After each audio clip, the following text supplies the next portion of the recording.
अस्सलाम वालेकुम। मैं हूं आपका होस्ट मोहम्मद राहिल और आज हम अपना प्रोग्राम कंडक्ट करने जा रहे हैं जो कि हालिया दिनों में भारत ने जो दरअंदाजी की और भारत ने एक जंग मुसल्लत करके रख दी पाकिस्तान पे, उस हवाले से हम लोग कंडक्ट करेंगे। और मेरे साथ इस वक्त मौजूद हैं तस्लीम भाई। तस्लीम भाई से भी कुछ जानना चाहेंगे इस हवाले से रिव्यूज।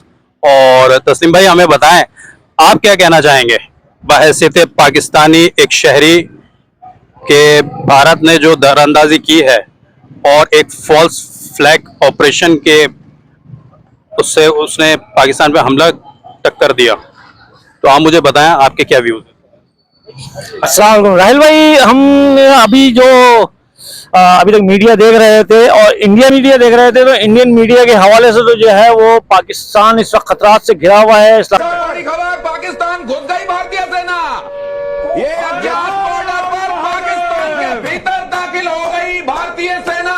नेवी वाले आप भी जरा अपना इसमें हिस्सा डालो। आर्मी अंदर घुस गई है पाकिस्तान में। आईएनएस विक्रांत है, वहां से करिए 15-20 BrahMos fire, set fire to the Karachi port. देखना कयामत की रात है पाकिस्तानियों, सो मत जाना, आज की रात को कयामत की रात है। तुम्हारे सर पे मौत का नंगा नाच हो रहा है। नहीं सो जाओ, लेकिन एक आंख खुली रखना। हाँ। इस्लामाबाद पे झंडा लगा दिया है, लाहौर पे कब्जा कर लिया है, कराची पोर्ट को जो है इंडियन नेवी जो है वो तो तबाह करने वाली है।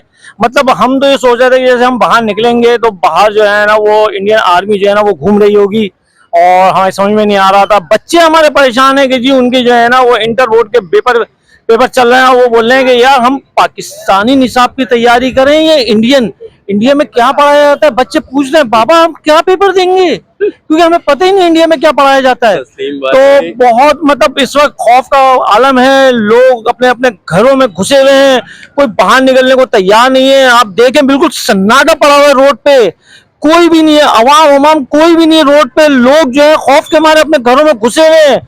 लोग 2-3 दिन हो गए, लोगों ने खाना नहीं खाया है। मतलब हम तो बहुत ज्यादा परेशान है कि मतलब पूरा आप देखें लोग बहुत खौफ में हैं। और 15 इलाकों में जबरदस्त तरीके से तबाही है। सूचना तंत्र पर बहुत बड़ा हमला है। भारत के तमाम लोग ध्यान रखें, कराची में मोबाइल नेटवर्क पूरी तरीके से ध्वस्त हो गया है, में जबरदस्त तबाही है, लेकिन पाकिस्तान साइबर अटैक करने की साजिश रच रहा है। बहरहाल कराची का सूचना तंत्र पूरी तरीके से नेस्तनाबूद है। एयर डिफेंस सिस्टम इस्लामाबाद का खत्म है, लाहौर का खत्म है, और सबसे बड़ी चीज मुनीर का शासन खत्म है जी। और वैसे भी इंडिया के जो है वो डाउन मिसाइल पाकिस्तान में आ रहे हैं, गिर रहे हैं, उनके मुसलसल अटैक हो रहे हैं। तो हम लोगों से पूछते हैं कि लोग जो है ना इसको किस तरह देखते हैं और उन लोगों में कितना खौफ है। अच्छा चला राहिल भाई। जी बिल्कुल।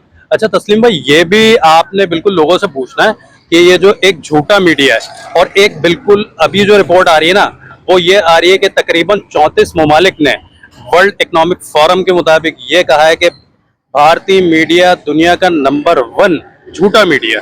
तो राहिल भाई आप खुद देखो ना कि यार मीडिया ने क्या किया है, उसने क्या इस्लामाबाद पे झंडे लहरा दिए, लाहौर तक उन्होंने जो है ना वो फतह कर लिया है, वो कराची के ऊपर जो है ना वो हमला हो चुका मतलब है। क्या किया, कहाँ क्या हुआ है, वो रियलिटी क्यों नहीं दिखा रहे, दुनिया को क्यों नहीं बता रहे, क्यों बगैरत बने हुए वो लोग। चले तो लोगों से पूछते हैं, लोगों से पूछते हैं। अच्छा सबसे पहले लाउड। अच्छा पाकिस्तान एक ऐसी फौज है कि इसको डिफीट करना बहुत मुश्किल बात है। दूसरी चीज़ पाकिस्तान के पीछे पाकिस्तान की आवाम खड़ी हुई है, फौज के साथ खड़ी हुई है। दूसरी चीज़ मीडिया जितना इंडिया का इस वक्त इसको झूठ के साथ, प्रोपेगेंडे के साथ वहाँ एक अलग चल रही है, वो अपनी आवाम को प्रॉपरली इसमें मिसगाइड कर रहे हैं। और जो चीज़ें हुई हैं उसमें उनकी अपनी सरकार इन्वॉल्व है। बिल्कुल आपने वजह फरमाया। इस वक्त मोदी सरकार जो है वहां पर इलेक्शन की कोई कैंपेन चलने वाली है, इसकी वजह से ये लोग इसी तरह से पाकिस्तान पे इल्जाम लगाते हैं। आप मुझे ये भी बताएं कि जो झूठा मीडिया है मोदी मीडिया, जो कि मोदी मीडिया, उसके हवाले से भी बताएं। सर इससे पहले भी जितनी चीज़ें पाकिस्तान में होती रही हैं, पाकिस्तान ने हमेशा प्रूफ दिया है और हमेशा एविडेंस के साथ बात की है। इंडिया जितनी चीज़ों पे बात करता है वो एविडेंस बेस्ड नहीं होती हैं, वो सिर्फ और सिर्फ मीडिया के ऊपर होती हैं। अभी भी जैसे उन्होंने कहा कराची में हमने ये कर दिया और बहुत सारी चीज़ें दिखाई। अल्हम्दुलिल्लाह आपके सामने पूरा शहर खुला हुआ है, कोई चीज़ बंद नहीं है। और सबसे बड़ी चीज़ आवाम जो है वो पाकिस्तान फौज के साथ है और इस चीज़ के साथ है कि कोई चीज़ ऐसी है नहीं, और हमारी अल्लाह का शुक्र है फौज ऐसी है कि हमें इस चीज़ की ज़रूरत नहीं कि हम इतने डिप्रेशन में जाएं या इस चीज़ का प्रेशर लें। बहुत बहुत शुक्रिया।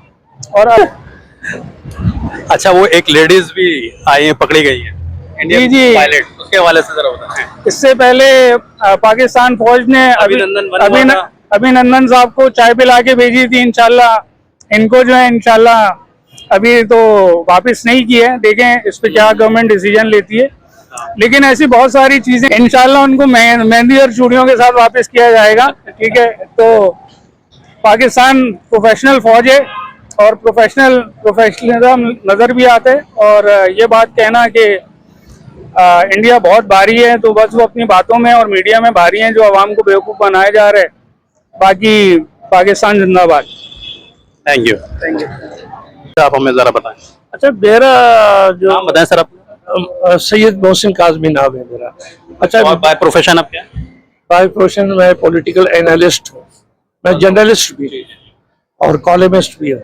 अच्छा, मैं ये अर्ज कर रहा था कि इंडिया ने जो हम पर जंग की है वो मुसल्लत की है खास मकसद के लिए, और वो खास मकसद सिर्फ इंडिया का नहीं था, उसमें अमेरिका भी शामिल है, उसमें इसराइल भी शामिल है।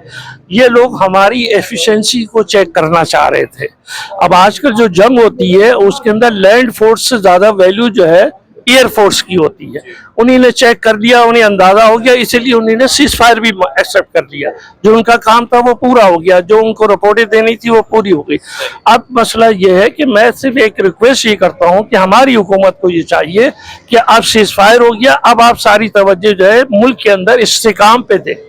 यह अदम इस्तेकाम हमें तबाह कर देता है, क्योंकि इंडिया जब भी हमला करता है तो मैंने देखा उस वक्त करता है जब पहले उस मुल्क में आदम इस्तेकाम नजर आता है। अच्छा, आप हमें ये भी बताएं कि ये जो एक हिस्टीरिया पाया जा रहा है इंडियन मीडिया में और काफी झूठ बोला जा रहा है। अभी एक रिपोर्ट ये भी आई है कि इंटरनेशनल मीडिया ने ये बताया कि तकरीबन 34 ममालिक ने ये क्लियर किया है कि इंडिया सबसे झूठ फैलाने में पहले नंबर पे, इंडियन मीडिया तकरीबन 34 ममालिक।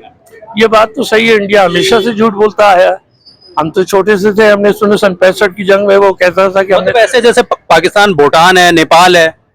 नहीं, माशाल्लाह पाकिस्तान की सबसे अच्छी बात ये याद रखिए कि पाकिस्तान की जो फोर्सेस है ना, लैंड फोर्स है, नेवी फोर्स है और एयर फोर्स है, इनकी तरबियत, इनकी ट्रेनिंग इनकी इतनी हार्ड होती है कि दुनिया में इतनी हार्ड किसी के नहीं होती।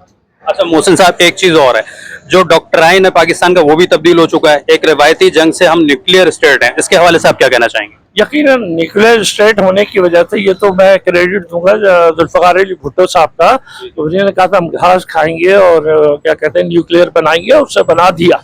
न्यूक्लियर की वजह से कभी भी इंडिया पाकिस्तान पर कब्जा नहीं कर सकता, कभी भी कोई हमला मजबूत नहीं कर सकता। ये मैंने आपको कहा था, इज्जत से उसका टेस्ट ले रहा था वहाँ हमारा, और उसमें उसने देख लिया कि हमारी एफिशिएंसी देख के वो डर गया। उसने अभी उसके जहाज इतने तबाह, उसका डैमेजेस इतना हुआ। और मैं आपको बता दूं, मोदी को सबसे बड़ा नुकसान जो हुआ पॉलिटिकल हो गया है, क्योंकि वहां की आवाम उसके गले पड़ गई है। बिल्कुल ऐसे कि तुमने जाके उन पे हमला करके इलेक्शन के चक्कर में कोशिश की थी कि हम फतेह पा लेंगे और हम इलेक्शन जीतेंगे, वो उल्टा हो गया अब उनको।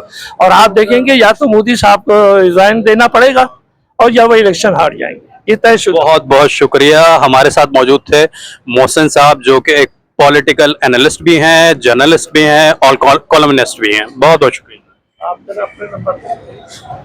आप मुझे ये बताएं कि इंडियन मीडिया जिस तरह झूठ बोल रहा है, एक फॉल्स फ्लैग ऑपरेशन होता है, उसके बाद पाकिस्तान को उन्होंने मीडिया के थ्रू तो बिल्कुल कॉन्कर्ड कर लिया था, यानी कि कराची में भी आ गए, इस्लामाबाद को भी फतह कर लिया। इसके मुतालिक आप मीडिया के मुतालिक क्या कहना चाहेंगे, इंडियन मीडिया के मुतालिक? अस्सलाम वालेकुम, मेरा नाम इमरान है। सर मैं ये कहना चाहता हूँ कि इंडियन मीडिया ऐसे है जैसे कि हॉलीवुड बॉलीवुड, बिल्कुल बस इसमें कोई सदाकत नहीं उनकी न्यूज़ में। और जैसे कि आवाम को भी सब मालूम है जिस तरह से हुआ, और हमने जो रिएक्ट किया उनके साथ वो पूरी दुनिया ने देखा। उनकी न्यूज़ कोई दुनिया नहीं देखती, लेकिन हमने जो करा है उसने पूरी दुनिया ने देखा उसको। बिल्कुल ऐसा ही है। पाकिस्तानी फौज तो अल्हम्दुलिल्लाह, बस क्या ही कहना है इनके बारे में, अल्फाज ही नहीं है माशाल्लाह। अल्हम्दुलिल्लाह हमारी पाक फौज जिंदाबाद। Thank you. अच्छा, आप हमें ये बताएं कि जैसे इंडियन मीडिया ये कह रहा है कि उसने पाकिस्तान को फतह कर लिया है, इस्लामाबाद में झंडे लगा दिए हैं, जी, जी। कराची में दाखिल हो गए हैं, डॉकयार्ड पे और इस पे इन्होंने हमला कर दिया। उसके बारे में आप क्या कहना चाहेंगे? हम ये कह रहे क्या हैं कहना चाहेंगे? कि इंडिया ने जो झूठ बोला है उसका पर्दाफाश हो गया, वो बिल्कुल सामने आ गया है। हमारी पाक आर्मी जिंदाबाद, एयरफोर्स जिंदाबाद, उनको मुंह तोड़ जवाब दिया है। हमारी और मोदी अपनी हरकतों से बाज आ जा, घर में घुस के मारेंगे तेरे को। अभी तो हमने कुछ नहीं किया, और अगर हम जब अब तुम्हारी बिल्कुल ही आखिरत गंदी कर देंगे। ये समझो कि अब तुमने किस कौम को ललकारा है, जिस कौम को तुमने ललकारा है वो कौम अब तुम्हें मुंह के बल गिराएगी। बहुत बहुत शुक्रिया। अपना नाम भी बताएं सर। मेरा नाम नादिर है। अच्छा, आप मुझे बताएं, ये जो मोदी मीडिया इतना झूठ बोल रहा है कि पाकिस्तान में उसने झंडे गाड़ दिए, इस्लामाबाद फतह हो गया है और पाकिस्तान डॉकयार्ड पे उसने बम्बार्डमेंट कर दी, इसके हवाले से आप क्या कहना चाहेंगे? सर ये तो उसकी खामख्याली है। पाकिस्तान को कभी जिंदगी में फतह नहीं कर सकता। फतह इंशाल्लाह मुसलमान की है। बेशक। इसके अलावा पाकिस्तानी फौज के लिए क्या कहना चाहेंगे? और पाकिस्तानी फौज दुनिया में 1 नंबर फौज है। उसके जिस सिपह सालार है, ये दुनिया में ताकतवर आदमी है। जी जी बिल्कुल। हमारी एयरफोर्स दुनिया की नंबर 1 एयरफोर्स है। और हालिया दिनों में हमने देख लिया, उससे पहले जब भी आए ये मुखी खा के गए, लेकिन इनका मीडिया जो ना ऐसा लगता है जैसे फतह कर लिया। वो दूसरे जेर करना चाहता है, मैं ताकतवर हूँ, दूसरे कमजोर हैं, उसको नजर आ गया। आप क्या तो देख ले लोगों का जज्बा क्या है। एक आम पब्लिक भी बहुत अच्छी तरह जानती है कि मोदी मीडिया की औकात क्या है। दूसरा, जिस तरह ये लोग चाह रहे हैं कि फतह हो जाएगा, तो मीडिया से तो फतह नहीं कर सकते, ठीक है। प्रैक्टिकली जो करने आए थे वो डॉक्टराइन भी इस वक्त तब्दील हो चुकी है पाकिस्तान की। एक रवायती दुश्मन से हट कर जो डॉक्टराइन है पाकिस्तान की, एक न्यूक्लियर स्टेट की डॉक्टराइन है। तो आगे चलते हैं और लोगों से इंटरव्यू कंडक्ट